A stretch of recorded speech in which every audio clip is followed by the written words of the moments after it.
themselves, everybody, after the week break there?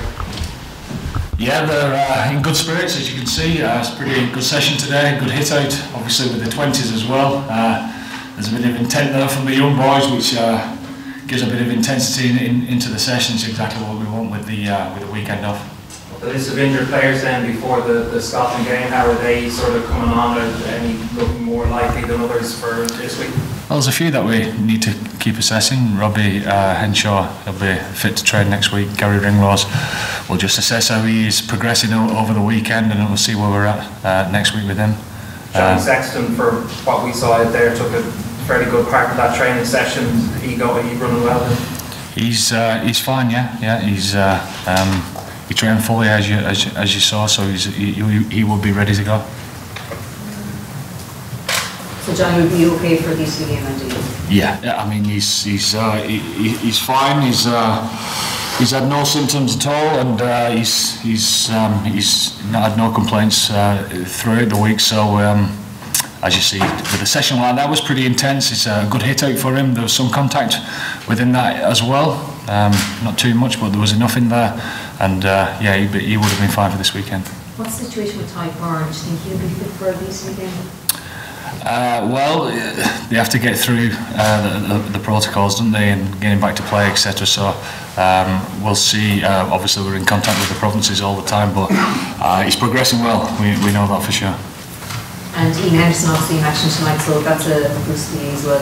Yeah, it's great to be getting players back. You know, it's nice to get a boost throughout the Six Nations. Obviously, at the start of the Six Nations, when you have a couple of injuries like that, it could be a bit of a loss, but for fresh guys to come back in and hopefully in good spirits, it'll give everyone a boost. Andy, were you pleased with Ireland's defensive resilience against Scotland? One line break, I think, in the whole match? Yeah, pleased. I think, you know, I'm pretty honest, and we've had a good meeting this morning. There was a lot of good, because the reason I say a lot of good is that, you know, even before the game, we highlighted to the boys that the threats of the Scottish attack, and they are a dynamic attacking team who cause a lot of people, a lot of teams, a lot of problems. So to keep them to a stat like that, and you know, the one intercept try is pretty pleasing. But the stats sometimes don't tell the full story. There's plenty of things that we did well, but plenty of things that we can improve on, which is good going forward. And Joe mentioned after the game on Saturday there was a rise in temperature and an increase in energy from the Irish players. Is that something that you noticed yourself? Well, look, I think you can see it was pretty clear and evident that we was under the cosh for a while, especially in our own 22, and the Scottish, they're very innovative in what they tried to do, and we was ahead of the game. We was on point, and we caused a few turnovers there, and you know, I think we defended for nearly 3 minutes 30 at one stage, and you could see the boys enjoying what they were doing, you know, getting the outcomes that they were striving for. I think it was pretty evident that we enjoyed that type of stuff. And does this Six Nations just feel a bit different knowing you'll be head coach this time next year? Not at all. When you're in it, it's full steam ahead with the job in hand, the day job, you know. So no, the Six Nations are always just the same, you know. It's a brilliant competition, very intense, emotional roller coasters everywhere, and no, it's exactly the same as what it's been over the last 6 years for me. And just going back to the announcement, obviously it came after the last game of the November test. When did you find out that you were becoming the next starting head coach? Not too long before that. Yeah, it's a great moment, obviously. As I said in the statement, proud and privileged to be asked to take over after such a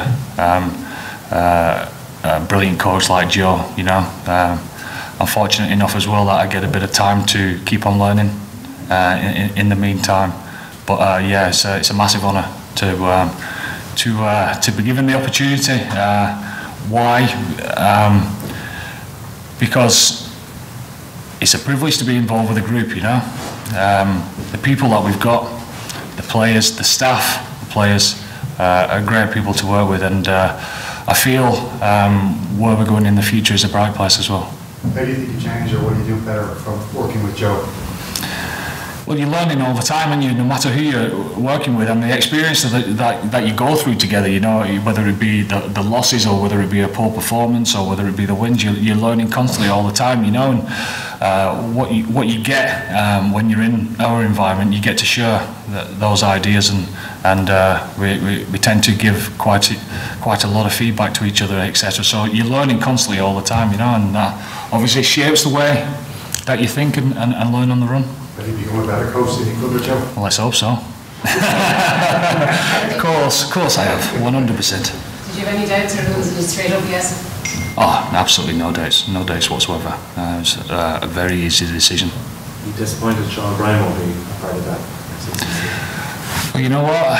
When you lose a player like Shawnee, no matter what, in what situation, whether it be through injury or he decides to move on to pastures new, it's always going to be a wrench for everyone, really. But you know, I'm chuffed for him. You know, he's happy with the move, and we've had a good chat about it, and I'm chuffed for him about the next part of his career and where he's going to go with that as well. You mentioned there about the staff, Andy. We've already asked Stuart Lancaster about this, but have you made any kind of communication with anybody about joining your team? Look, there's obviously planning that has to go on behind the scenes, but honestly, I'm unbelievably conscious of making sure that nothing gets in the way of the day job. So there's things that are petering away, and you know, I think there's not too much wrong with the Irish setup at this moment in time. Of course, there might be a little bit of dropout along the way, but continuity is a good thing for us. Why? Because what we're doing is working. So will you still be in charge of defence then? Well, we'll see. There's different permutations when a coaching staff come together, when a management come together. It's how all that gels and fits as one. As things become a little bit clearer over the next few months, we'll get to that. And just overall, like, do you think it's the biggest challenge of your career, taking on this job? Well, 100%. Yeah, it's something that I've been working towards. It's something that I'm up for and excited about at the same time. You take the last couple in this section? Of the last 2 games, what are the biggest things that you've learned from them? Well, look, in the England game, I take my hat off to England. I thought they was outstanding on the day. There was a couple of areas within our game that hurt us, and there were probably three or four errors that cost us dearly. That's what top line rugby is all about. When I was asked the question before about were we happy with the Scotland game, we had one try scored against us, and that was an intercept try, but there's still 5 or 6 things to fix, you know. So we're constantly looking to improve, constantly looking to get an edge with our defence and our game. So look, I think we're in a good place, you know. We are, because the players care about getting better. They care massively, and we've got 3 more games in this competition to keep on improving, and then we'll see where we go after that. Is winning still realistic? Of course it is. It has to be, doesn't it? And as far as we're concerned, it's about getting the job done for the next game, and then making sure that we get the job done again for the last 2, and let's see where we're at. What we don't want to be is in a situation where, you know, I've been involved in 6 of these 6 nations now, and you never know what's going to happen at any stage, you know. Things are not decided, even though you'd like a bit of momentum. It's not decided on the first week. You know, there's lots of different permutations that can happen, and we need to be best placed to put our best foot forward when that arises. Okay, guys. Is an opportunity to change things up significantly, sharing game time?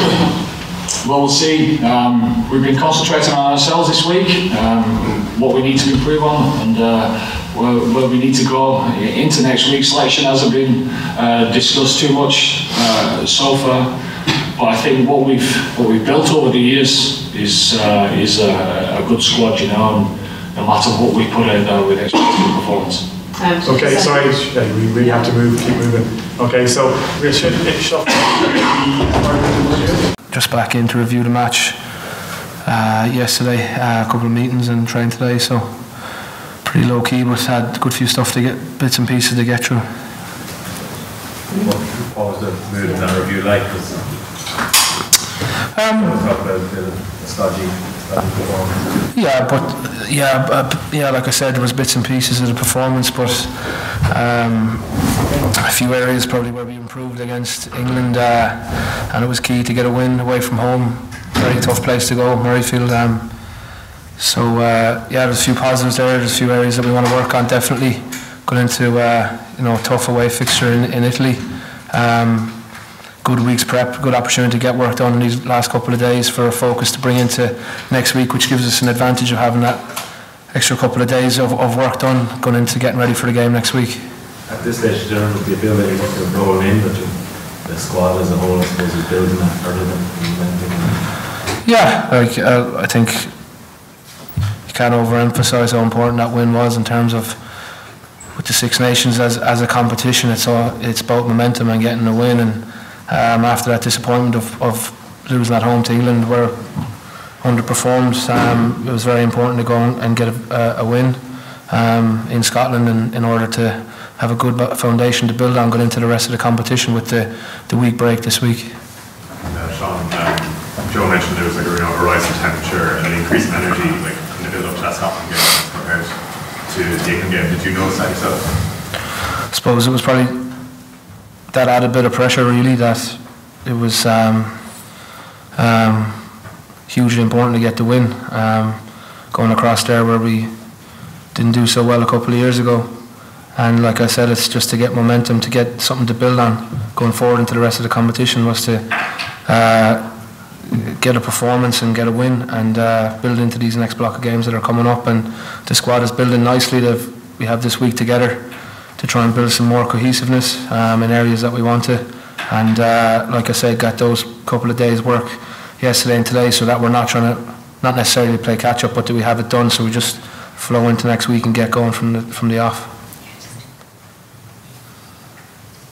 I suppose another thing that Joe said as well was that the sort of some mitigating factors without putting excuses down were guys that were only back in through injury, and Johnny and Connor linking up for the first time since Australia and all of that. So do you feel now, a couple of weeks in, you've had all of these training weeks now, that things are starting to finally click again? Or?